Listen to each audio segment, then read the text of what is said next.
Okay, get this. What if I told you that everything, I mean everything you see around you, the stars, the planets, even you, is made of tiny, vibrating strings of energy? I know, it sounds like something straight out of a sci-fi movie, right? But that's the core idea behind one of the most ambitious and, yeah, controversial theories in physics, string theory. Today, we're going to take a journey to the very fabric of reality. So, let's dive in. So here's how we're going to break it all down. First up, we'll look at the huge problem that got physicists thinking about strings in the first place. Then we'll get into the beautiful, simple idea at the heart of it all. After that, we'll explore the seriously weird consequences, look at the big challenge the theory's always faced, and finally, check out a brand new clue from the cosmos that might just change everything. All right, so to really get why scientists came up with something as wild as string theory, we have to start with the massive puzzle they were stuck on. Seriously, it's the biggest cliffhanger in modern physics.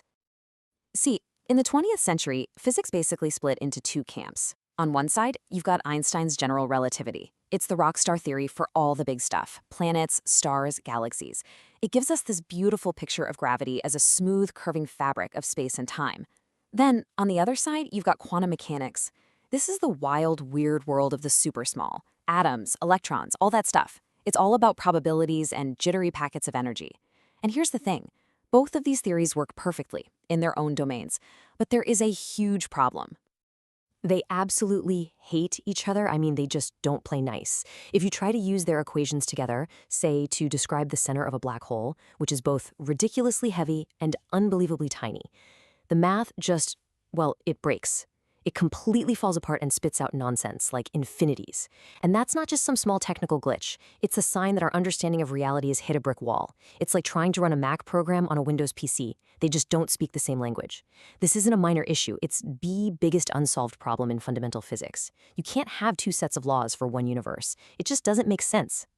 So, with this giant gaping hole in our understanding, string theory walks onto the stage. And it doesn't just try to tape the old theories together. Oh no, it suggests a completely new foundation for everything. The main idea is actually pretty simple, which is kind of beautiful. For hundreds of years, we've pictured the basic building blocks of matter, electrons, quarks, as these little zero-dimensional dots, points. String theory just asks, what if that's wrong? What if, when you zoom in way, way farther than we ever could, you'd find they aren't points at all? They're tiny, one-dimensional, vibrating loops of pure energy. Little tiny strings. And that one simple change from points to strings could unify everything.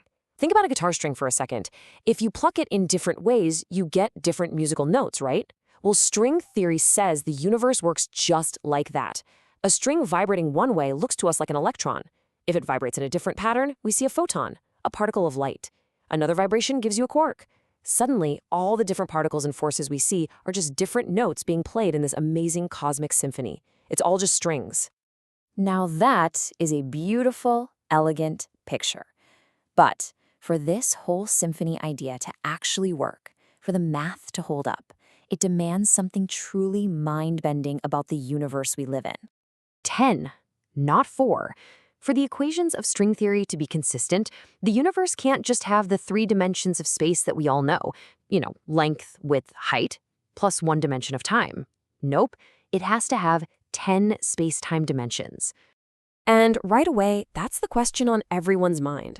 Okay, if there are 6 other dimensions, where are they? Why can't I see them? Why don't I accidentally trip and fall into the 5th dimension? Well, the theory has a pretty clever answer. A concept called compactification. Here's an analogy. Imagine you're looking at a garden hose from really far away. It just looks like a one-dimensional line, right? But as you get closer, you see it has a second dimension, that little circle of its circumference. The idea is that these extra 6 dimensions are like that circumference. They're curled up into these incredibly tiny, complex shapes on a scale so small that we're just completely oblivious to them. So we've got this incredible idea that unifies all of physics and predicts a bunch of extra dimensions. But for more than 40 years, it has faced this one giant, nagging criticism that's always threatened to push it into the realm of pure fantasy. And yeah, this comment pretty much sums it up. The biggest knock against string theory has always been you can't test it. The strings are supposed to be so ridiculously small. The energy you need to see them is so astronomically high that we could never ever build a machine to do it. And so critics have argued, look, if a theory doesn't make predictions you can actually go out and test, is it even science, or is it just a really cool sounding mathematical philosophy? And for decades, that was a really tough criticism to answer. But what if I told you that a new mystery, a clue from the very edge of the universe, might have just given us the first thread of actual evidence for this theory of tiny strings? So to get this, we need to talk about something called dark energy. Back in the late 1990s, astronomers found something that blew their minds. The universe isn't just expanding, the expansion is speeding up. It's accelerating. Something is out there pushing everything apart, and we have absolutely no idea what it is.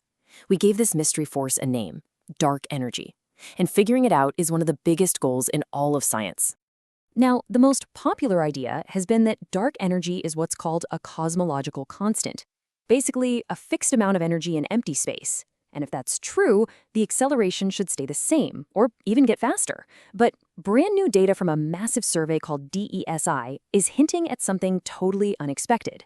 It looks like the acceleration might actually be slowing down. And our current best theory of cosmology, the Standard Model, has zero explanation for that. It just shouldn't be happening. So here we have a crack in our best theory of the cosmos, a brand new puzzle. And this, right here, is where we connect it all back to those tiny, vibrating strings we talked about. So this really lays out the conflict. Our standard theory predicts one thing, constant or increasing acceleration. But these new observations from DZ are pointing in the complete opposite direction. So, if our current science can't explain this, what can? Well, in a twist that is just amazing, it turns out that some versions of string theory naturally predict that this cosmic acceleration should weaken over time. It's not something tacked on, it's a built-in feature of how the theory works. Just think about that. What a telescope is possibly seeing on the largest scales imaginable could be a direct result of the physics of the smallest things in existence. And I can't overstate how big a deal this is. If more data confirms this trend, this would be the first piece of real, observable evidence for string theory. The wow factor is just off the charts. You're talking about a theory of the infinitesimally small having a direct, measurable effect on the entire universe. Now, it's not proof yet, not by a long shot, but it is a tantalizing clue that this supposedly untestable theory might have been right about our universe all along. We could be at a real turning point. A theory that's been criticized for decades for being disconnected from reality might have just made first contact. We could be on the verge of confirming a picture of the universe that's stranger and more beautiful than anything we ever imagined. So the question we're left with is, are we finally, after all this time, hearing the very first notes of the universe's string symphony?